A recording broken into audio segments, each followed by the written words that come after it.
क्या आपने कभी महसूस किया है कि जैसे जैसे उम्र बढ़ती है, जिंदगी देना कम और छीनना ज्यादा शुरू कर देती है। दोस्त एक एक करके दूर हो जाते हैं, बच्चे अपनी राह पकड़ लेते हैं और शरीर अब पहले जैसा साथ नहीं देता। और सबसे दुख की बात यह है, कोई समझता ही नहीं कि ये सब कितना तकलीफ देता है। जैसे एक उम्र के बाद आपके दुख मायने ही नहीं रखते। बहुत से बुजुर्ग एक ऐसे शोक में जीते हैं जो दिखता नहीं सिर्फ मृत्यु का नहीं, बल्कि उन अनुपस्थितियों का जो धीरे धीरे जमा होती जाती हैं। सुबह की एकाकी खामोशी, पास की खाली बेंच और वो पुरानी बातें जो अब कभी दोबारा नहीं होंगी। इस वीडियो में आप जैक की कहानी से जुड़ेंगे और महसूस करेंगे कि बुजुर्ग होना सिर्फ शरीर से नहीं होता, यह भावनाओं से भरा, गहरा और कई अनकही विदाइयों का सफर होता है। और फिर भी सम्मान के साथ आगे बढ़ा जा सकता है, क्योंकि जो व्यक्ति अस्थिरता के दर्द को समझना सीख लेता है, वह अपने भीतर की वो ताकत पहचान लेता है जिसका उसे खुद भी एहसास नहीं था। अब एक गहरी सांस लीजिए, क्योंकि जो बात अब सामने आने वाली है वो आपके दिल के उन कोनों को छू सकती है जो शायद बहुत वक्त से चुप थे। विषय 1, उम्र बढ़ने की भावनात्मक सच्चाई। जैक थॉम्सन 66 साल के थे और जिंदगी भर व्यस्त रहने वाले इंसान थे। एक इंजीनियर, 3 बच्चों के पिता और एक ऐसी पत्नी के पति जो उनकी सच्ची साथी और दोस्त थी। जब उन्होंने जल्दी रिटायरमेंट लिया तो सोचा कि अब अपने लिए समय होगा, किताबों के लिए, सैर के लिए और शायद पेंटिंग के लिए, जो उन्हें जवानी में बहुत पसंद थी। लेकिन जो आया वो विश्राम नहीं था, वो था सन्नाटा। घर के गलियारों में सन्नाटा, बहुत लंबी सुबहों में सन्नाटा, बिना बातचीत के खाई जाने वाली थालियों में सन्नाटा। और ये सन्नाटा और गहरा हो गया जब उनकी पत्नी अचानक दुनिया छोड़ गई। एक दिन में जैक एक व्यस्त इंसान से बदलकर एक ऐसा इंसान बन गए जिसके पास बहुत ज्यादा खाली समय था। ऐसा समय जिसका उन्हें अब कोई मतलब नहीं समझ आता था। बच्चे वे मौजूद थे, लेकिन बहुत दूर, अपनी जिंदगी में इतने उलझे हुए जैसे समय ही तेज दौड़ रहा हो और वो पीछे छूट गए हों। ऐसे अनुभव को समझाना आसान नहीं होता, खासकर उन्हें जो इसे खुद नहीं जी रहे हैं। वो एहसास कि आप कहीं जाते नहीं, लेकिन फिर भी धीरे धीरे गायब होते जा रहे हैं। शरीर अब भी ठीक ठाक है, पैसे भी कुछ जमा है, लेकिन अब किसी भी काम में आपकी राय नहीं ली जाती। न कोई मशवरा चाहता है, न कोई जिम्मेदारी देता है। और फिर आपकी वो पहचान जो आपने सालों में बनाई थी, धीरे धीरे आपकी मुट्ठी से फिसलती चली जाती है, जैसे आपका वजूद चुपचाप खोला जा रहा हो। भारत में भी ये हकीकत अनजान नहीं है। इसको चेहरा और नाम दोनों मिलते हैं। सोचिए, राजेंद्र की पुणे के रहने वाले 72 साल के, 4 साल पहले पत्नी को खो चुके बायोलॉजी के रिटायर्ड टीचर, अपने मोहल्ले में अपनी विनम्रता और पौधों के प्रेम के लिए जाने जाते हैं। लेकिन जब घर का गेट बंद होता है तो राजेंद्र एक अलग व्यक्ति बन जाते हैं। वही जो कभी कभी कमरे में क्यों आए थे ये भूल जाते हैं, जिन्हें अब अखबारों में दिलचस्पी नहीं रही, न क्रिकेट के मैचों में, जो अब अपने आसपास से ज्यादा अपनी यादों की आवाजें सुनते हैं। उनकी दिनचर्या बदल चुकी है। पहले सुबह होती थी चाय, अखबार और बरामदे की बातचीत से। अब दिन बीतता है छोटे मोटे कामों के साथ और एक विचार के साथ, आज कौन फोन करेगा। और जब घंटी नहीं बजती तो मन में सवाल उठता है, सब ठीक है या अब मैं किसी की जिंदगी का हिस्सा ही नहीं रहा। ये कोई ड्रामा नहीं है, ये वो सच्चाई है जो बहुत से लोग जीते हैं, चुपचाप, बिना शब्दों के। बुजुर्ग होना राजेंद्र के लिए सिर्फ बाल झड़ने या पैरों में ताकत कम होने का नाम नहीं है। ये वो एहसास है कि रिश्ते अब उतने मजबूत नहीं रहे, बुलावे कम हो गए हैं, दूसरों की जिंदगी आगे बढ़ती जा रही है और आपकी योजनाएं अतीत में छूट जाती हैं। ये कभी हल्की सी हवा की तरह लगता है जो धीरे धीरे ठंडी होती है, और कभी कभी भारी सन्नाटे जैसा, जैसे खाने की मेज पर एक खाली कुर्सी। क्या आपने कभी सोचा है कि 60 की उम्र के बाद समय का बहाव कैसे बदल जाता है? कभी कभी तो समय भागता है, जैसे जब पोते पोतियां मिलने आते हैं और सब कुछ त्योहार जैसा लगता है। और कभी वो रेंगता है जैसे रविवार की दोपहरें, जब सब कुछ बहुत चुप हो जाता है। ये सिर्फ उबाऊपन नहीं है, ये कुछ और गहरा है। एक सवाल जो दिल के पास बार बार आता है, अब मेरी जरूरत किसे है? क्योंकि लोग चाहे जितना कहें कि अब आराम करने का समय है, शरीर को अब भी जरूरत महसूस होने की आदत है। आत्मा को अब भी किसी मकसद की तलाश होती है। राजेंद्र ने कुछ समय तक इस एहसास को नजरअंदाज किया। टीवी ज्यादा देखी, जो भी खाना मिला वो खा लिया, रात को देर तक जागते रहे, लेकिन खालीपन मन की उलझन से नहीं भरता। एक दिन जब नजरें किताबों की पुरानी अलमारी पर पड़ी तो उन्हें अपनी पुरानी क्लासें याद आ गईं। वो चमक जो छात्रों की आंखों में होती थी, और आंखों से आंसू बह निकले, दुख से नहीं बल्कि अपनी ही याद से, अपनी उस रोशनी की जो कभी उनमें थी। यही वो मोड़ होता है जहां बहुत से लोग पहुंचते हैं, जब उन्हें एहसास होता है कि बुजुर्गावस्था अचानक नहीं आती, वो धीरे धीरे आती है। पहले पीठ में दर्द से, फिर उन पार्टियों से जिनमें अब बुलावा नहीं आता, उन बातों से जिनमें आप सुनते तो हैं लेकिन बोलते नहीं, और आखिर में उस एहसास से कि दुनिया चलती तो है लेकिन शायद आपके बिना भी। इसीलिए बुजुर्ग होना सिर्फ शारीरिक देखभाल का विषय नहीं है, ये एक भावनात्मक बदलाव भी मांगता है। ये सिर्फ उम्र को स्वीकारना नहीं है, बल्कि इस नए समय में जीने का ढंग फिर से सीखना है। सन्नाटे के साथ रहना सीखना है, बिना खुद को भुलाया हुआ महसूस किए। आईने में देखना है और कहना है, मैं अब भी हूं, मैं ही हूं, भले ही कम बालों के साथ, कम कदमों के साथ, लेकिन अंदर से अब भी जिंदा। कुछ लोग कहते हैं इसी दौर में इंसान अपनी सच्ची उपस्थिति को समझता है, दूसरों की नहीं, अपनी खुद की। आप अपनी सुबह को कैसे संजोते हैं, अपने चाय को कितने प्यार से बनाते हैं, बिस्तर को कितने सलीके से सजाते हैं, भले ही कोई देखने वाला ना हो। ये सब बातें छोटी लग सकती हैं, लेकिन जब जिंदगी के बड़े अर्थ खो जाते हैं तो यही छोटे छोटे काम एक दिन को बचा लेते हैं। और शायद यही सबसे बड़ी चुनौती है, हर दिन को गरिमा के साथ फिर से बुनना।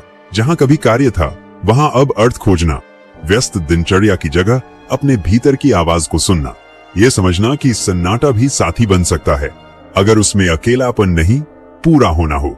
जैक ने अपने सूने घर में बरामदे में जड़ी बूटियां उगाना शुरू किया। राजेंद्र ने महीनों बाद बच्चों को कहानियां लिखकर भेजना शुरू किया।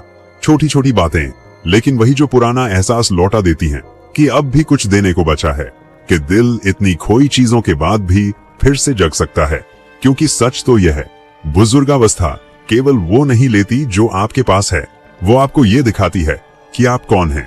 और इसी चुपचाप परीक्षा में कई लोग एक नई ताकत पाते हैं, ऐसी ताकत जो चिल्लाती नहीं, दिखती नहीं, लेकिन टिकती है, जो चाय को एक पवित्र ठहराव, अकेलेपन को एक सुनने की कला और यादों को एक जीवित जमीन बना देती है जहां कोई भी बुजुर्ग अकेला नहीं होता।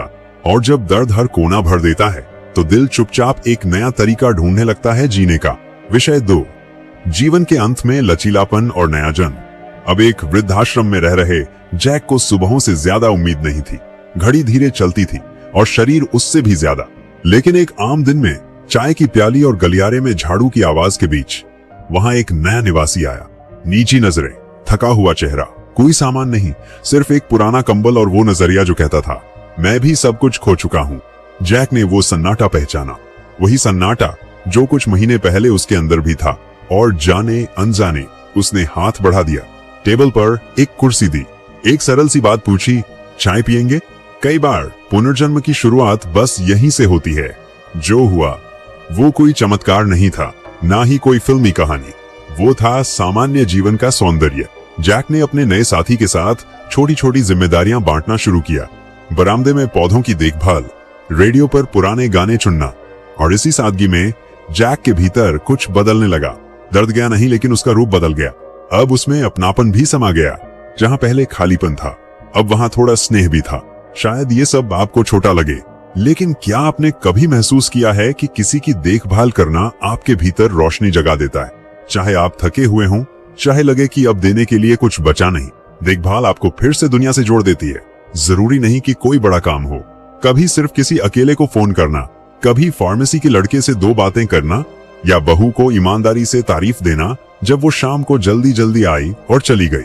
हर ऐसा छोटा इशारा कहता है, मैं अब भी मायने रखता हूँ, मैं अब भी किसी के लिए फर्क ला सकता हूँ। भारत में ये बदलाव घर के अंदर से शुरू हो सकता है। शायद आपके साथ कोई और भी रहता हो, कोई बहन, जीजा या पुराना पड़ोसी जो उम्र के बोझ को चुपचाप जी रहा हो। ध्यान दिया आपने? जैसे जैसे साल बीतते हैं, सब लोग धीरे धीरे कम बोलने लगते हैं। ऐसे में बस सुबह की कुर्सी का पर्दा थोड़ा ज्यादा खोलना, किसी के पसंद के मसालों वाली चाय बनाना, या एक बार फिर वही कहानी सुन लेना, धैर्य और आदर से। यही वो जगह है जहां जीवन के अंत में गरिमा जन्म लेती है। हम किसी से नायक बनने की उम्मीद नहीं कर रहे, बस चाहते हैं कि इंसान जहां है वहां पूरी तरह मौजूद हो। अगर शरीर अब पहले जैसा फुर्तीला नहीं, तो अब सुनने की कला आ जाए। अगर आंखें अब सिलाई नहीं कर पाती, तो अब भावनाओं को साफ देखना आ जाए। अगर कदम अब मंदिर तक नहीं पहुंचते, तो कम से कम किसी के दरवाजे तक तो पहुंचे जो देखे जाने की प्रतीक्षा में हो। क्योंकि सच्ची ताकत आखिरकार समय से लड़ने में नहीं, बल्कि उसमें सुंदरता खोजने में है। कुछ लोग कहते हैं ये ऐसा है जैसे एक टांग से नाचना सीखना। शुरू में संतुलन बिगड़ता है, पर फिर ताल मिलने लगती है। फिर भरोसा होता है कि कमजोर पलों में भी जीवन छिपा होता है। जैक की यादें तो रहीं, लेकिन अकेलापन चला गया। नया दोस्त भी टूटी हुई कहानी लेकर आया था, लेकिन जब दो अकेलापन एक दूसरे को पहचान लेते हैं तो कुछ नया जन्म लेता है। एक ऐसा प्यार जो भविष्य पर निर्भर नहीं, ना ही अतीत पर, सिर्फ वर्तमान में जीता है। सिर्फ इस बात में कि मैं यहाँ हूँ। और यही वो बात है जो बहुत से बुजुर्ग बहुत देर से समझते हैं, कि जिंदगी खत्म नहीं होती जब रूटीन बदलती है, वो बस रूप बदलती है। और जो उस बदलाव को विनम्रता से महसूस करने देता है, वो फिर से जन्म लेता है। कभी किसी आवारा जानवर की देखभाल में, कभी मन से की गई एक प्रार्थना में, कभी चिट्ठियां लिखने की आदत में। चाहे कोई जवाब दे या ना दे, हर किसी का अपना तरीका होता है कहने का, मैं अब भी यहाँ हूँ। अगर ये बात आपके दिल तक पहुंची तो वीडियो में कमेंट में नंबर 2 जरूर लिखें। और जब शाम की धूप बरामदे की जमीन पर सुनहरा रंग बिखेरती है, तो अब भी एक अदृश्य शक्ति है जो शरीर को सहारा देती है, मन को प्रकाश देती है, भले ही कोई देख न रहा हो। और जब किसी आत्मीय इशारे की चुपचाप उपस्थिति अब भी सीने में धड़क रही हो, तो एक नया कदम जन्म लेता है, छोटा लेकिन हिम्मत वाला, जो शुरू होता है बस घर से बाहर निकलने के निर्णय से। विषय 3, अकेलेपन का सामना करना और रिश्तों को फिर से गढ़ना। जैक बहुत समय तक खुद के भीतर ही बंद रहा। दिन लंबे थे, लेकिन जैसे सब एक जैसे लगते थे। फिर एक सुबह जब उसने खिड़की से बाहर देखा तो कुछ अलग महसूस हुआ। वो उम्मीद नहीं थी, बस एक बेचैनी थी, हल्की सी तकलीफ जो कह रही थी अब और नहीं। और उसी बेचैनी ने उसे जूते पहनने, कोट ठीक करने और पास के पार्क में चलने के लिए प्रेरित किया। कोई तय मंजिल नहीं थी, सिर्फ एक कदम। सुबह की ठंडी हवा, गीली मिट्टी की खुशबू और हवा में उड़ती पत्तियां सुनने में भले ही सामान्य लगे, लेकिन जो लोग लंबे समय तक अकेले रहे हों वे जानते हैं, बिना किसी वजह घर से बाहर निकलना भी एक साहस का काम होता है। दुनिया के सामने आना, भले ही अंदर से खुद को अदृश्य महसूस हो रहा हो। पार्क में जैक ने एक खास बात नोट की, वो अकेला नहीं था, और भी बुजुर्ग चेहरे वहां थे। कुछ छड़ी के साथ चल रहे थे, कुछ अपने पोते पोतियों के साथ बग्गी चला रहे थे, कुछ चुपचाप बैठे थे, कुछ बिना वजह मुस्कुरा रहे थे। और वहीं उस साझा जगह में कुछ नया जन्म लेने लगा। पहले एक नजर मिली, फिर एक हल्का इशारा, और एक दिन कोई उसके पास बेंच पर आकर बैठ गया और बादलों पर बात छेड़ दी। असल जिंदगी में ऐसा कुछ भी कहीं भी हो सकता है। किसी सुबह मंदिर में, पास के बाजार में, या फिर किसी सामुदायिक केंद्र में जहां लोग चाय पीते हैं और पुरानी कहानियां सुनाते हैं। भारत के कई शहरों में ऐसे केंद्र बुजुर्गों के लिए खुले हैं, जहां हल्की गतिविधियां होती हैं, ताश के खेल, संगीत की कक्षाएं, धीमी योगाभ्यास, या बस एक कमरा जहां सब मिलकर रेडियो सुनते हैं। आपको अंग्रेजी बोलनी नहीं आती? कोई बात नहीं, आप बहुत बातूनी नहीं हैं, तब भी कोई परेशानी नहीं। बस पहुंच जाइए, बस मौजूद रहिए। बुजुर्गावस्था में दूसरों से मिलना सिर्फ समय बिताने के लिए नहीं होता, वो होता है भावनात्मक जीवन की रक्षा के लिए। जब आप किसी ऐसे व्यक्ति के साथ समय बिताते हैं जिसके दिल में भी कुछ टूटे हुए टुकड़े हैं, तो एक ऐसा रिश्ता जन्म लेता है जिसे शब्दों की जरूरत नहीं होती। वो ऐसा होता है जैसे दो लोग एक ही तरंग पर बैठ गए हों। उस चुप्पी में अब बोझ नहीं होता, बल्कि साथ होता है। समय के साथ जैक ने पास के सामुदायिक केंद्र में हर सप्ताह होने वाली मुलाकातों में भाग लेना शुरू किया, मन बहलाने के लिए नहीं, खुद को दोबारा खोजने के लिए। और यहीं उसकी मुलाकात हुई मार्गरेट से, एक आत्मविश्वासी महिला जिसकी आंखों में अब भी जवानी की कहानियां थी और हाल की कुछ खालीपन भी। उसके पास भी खोने की यादें थीं, लेकिन वो अपने दर्द को अपनी चमक पर हावी नहीं होने देती थी। धीरे धीरे जैक और मार्गरेट ने सत्रों के बाद एक साथ टहलना शुरू किया। शुरुआत में कम बोलते थे, मौसम, पेड़, पौधे और पुरानी रेसिपियों पर चर्चा होती थी। फिर बातें गहराई लेने लगी, बच्चों की यादें, अधूरे सपने, मन के डर, और सबसे खास बात, वे एक दूसरे को पूरे मन से सुनते थे। इस उम्र में बनने वाले रिश्तों को वादों की जरूरत नहीं होती, बस उपस्थिति चाहिए। जैक ने जाना कि आपसी देखभाल छोटे छोटे इशारों में भी हो सकती है। किसी का पसंदीदा मिठाई का टुकड़ा बचा लेना, कोई पुरानी पत्रिका लाना, या किसी की बात पूरी होने तक शांति से इंतजार करना। ऐसे पलों में जिंदगी फिर से रंग पकड़ती है, फिर से उसमें आवाज होती है, खुशबू होती है, एहसास होता है। भारत में ये सब शुरू हो सकता है सिर्फ एक कप चाय के निमंत्रण से। शाम को 2-3 पड़ोसियों को बुलाना, या अगर वो भी भारी लगे तो पुरानी चिट्ठियां निकालकर किसी के साथ मिलकर पढ़ना। कुछ लोग पुराने स्कूल के दोस्तों से फिर से बात करने लगे हैं फोन पर। कुछ ने गांव के मेलों में बचपन के दोस्तों से मुलाकात की है।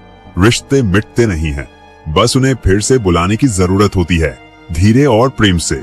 अकेलापन अगर नजरअंदाज किया जाए तो वो एक ठंडी दीवार बन जाता है, लेकिन जब हम उसे सीधा देखते हैं, हिम्मत और करुणा के साथ, तो वो बन सकता है एक पुल। दर्द और नई शुरुआत के बीच, हानि और संभावना के बीच, दो इंसानों के बीच जो तय करते हैं कि वे फिर भी आगे बढ़ेंगे साथ में। मार्गरेट और जैक ने कोई बड़ा फैसला नहीं लिया, उन्होंने जिंदगी को दोबारा गढ़ा, छोटे छोटे रोजमर्रा के कदमों से।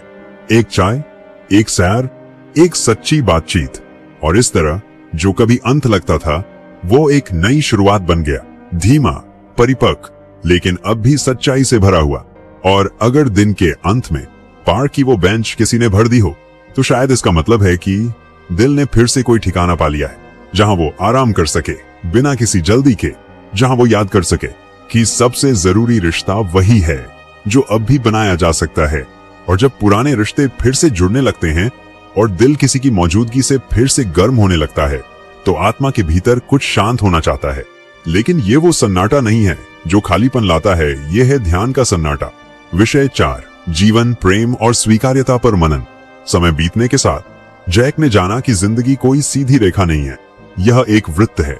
और जब हम बाहर की दुनिया में बहुत भटक चुके होते हैं, तो एक समय ऐसा आता है जब हम अंदर की ओर चलना शुरू करते हैं। ये कोई हार नहीं होती, ये होती है बुद्धिमानी। कोई अलगाव नहीं, बल्कि वह सुनना जो दुनिया कभी सिखा नहीं पाई। जो वह महसूस करने लगा, उसे शब्दों में कहना मुश्किल था। जैसे किसी शांत सुबह जागना बिना बादलों के आकाश के नीचे, और समझ जाना कि हर चीज को समझाने की जरूरत नहीं होती। कुछ दर्द कभी पूरी तरह नहीं जाते, पर वे चुप रहना सीख जाते हैं। और प्रेम जब चला भी जाता है, तो अपने पीछे एक मीठी छाप छोड़ जाता है, एक ऐसी छाप जो समय के साथ मिटती नहीं, बस वहीं रहती है। जैसे रसोई के कपड़े में बसी पकवान की खुशबू, या कोई पुराना गीत जो मन के कोने में धीमे धीमे बजता रहता है। क्या आपने कभी किसी की याद में बिना सोचे ही मुस्कुरा दिया है? कभी किसी पुरानी चीज को देखा, कोई तस्वीर, कोई चिट्ठी, कोई उपहार, और आंखों में आंसू के साथ भी दिल में आभार महसूस किया है? यही जैक ने समझा कि हर याद दुख नहीं होती।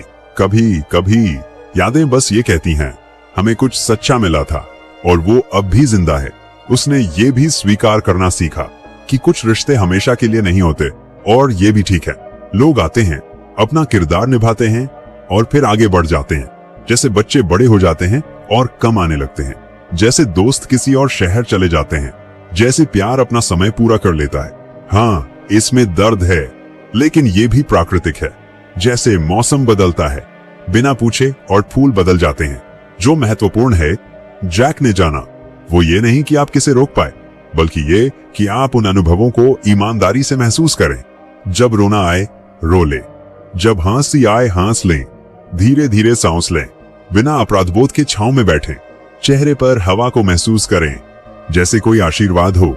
हर दिन की जिंदगी में ये बन जाता है एक निजी अनुष्ठान।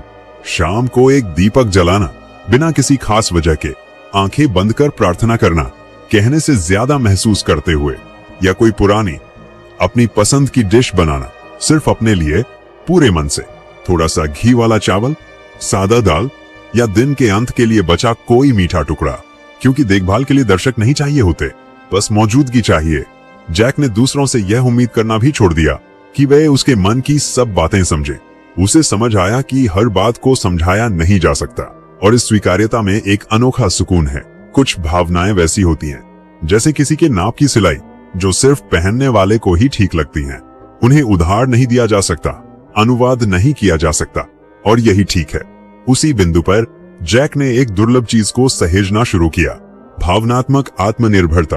अपने आप पर भरोसा करना, ये जानना कि अकेले भी मैं पूरा हूं, कि मेरी जिंदगी का मूल्य इस पर नहीं टिका है कि लोग मुझे कितना याद करते हैं, बल्कि इस पर कि मैं खुद को कितना याद रखता हूं, चुपचाप, बिना अपेक्षा के, कोमलता के साथ। ये समझदारी किताबों से नहीं आती, ये आती है अनुभव से, गिरने से, फिर उठने से, उन रातों से जब यादें नींद नहीं आने देती, लेकिन अगर हम उसे आने दें तो वह आती है, और जब आती है तो सब कुछ बदल देती है। दुनिया को देखने का नजरिया, दर्द की तीव्रता, इच्छाओं की बेचैनी, सब कुछ शांत होने लगता है, जैसे धूल जो हवा में तैर रही थी और अब खिड़की बंद होते ही बैठ गई। और सबसे सुंदर बात यह है कि इस शांति के साथ आती है विनम्रता, वह विनम्रता जो सिर झुकाती है, शर्म से नहीं बल्कि जिंदगी के प्रति श्रद्धा से, जो जिंदगी से मांगती नहीं बल्कि धन्यवाद करती है, जो अब किसी को हराने की चाह नहीं रखती, बस अपने आप से शांति चाहती है। भारत में कई बुजुर्ग इस परिवर्तन से गुजरते हैं, बिना जाने वे आगंतुकों का इंतजार करना छोड़ देते हैं और पौधों की देखभाल करने लगते हैं। वे सालों को गिनना बंद कर देते हैं और हर दिन को जीने लगते हैं। कम शिकायतें करते हैं, वो शिकायतें छोड़ते हैं जो अब कोई मकसद नहीं रखती। चुपचाप माफी मांग लेते हैं या बस बिना जवाब के माफ कर देते हैं। शायद आप इस बिंदु पर पहुंच चुके हों या शायद बस करीब हों। महत्वपूर्ण बात यह है कि अभी देर नहीं हुई है खूबसूरती को महसूस करने के लिए, उन हिस्सों को स्वीकार करने के लिए जो अब भी दुखते हैं, उन चीजों की देखभाल करने के लिए जो अब भी बची हैं। क्योंकि बुढ़ापा जब हल्केपन और स्पष्टता के साथ जिया जाए तो वो एक ऐसी शांति प्रकट करता है जिससे पहले कभी जाना ही नहीं गया था।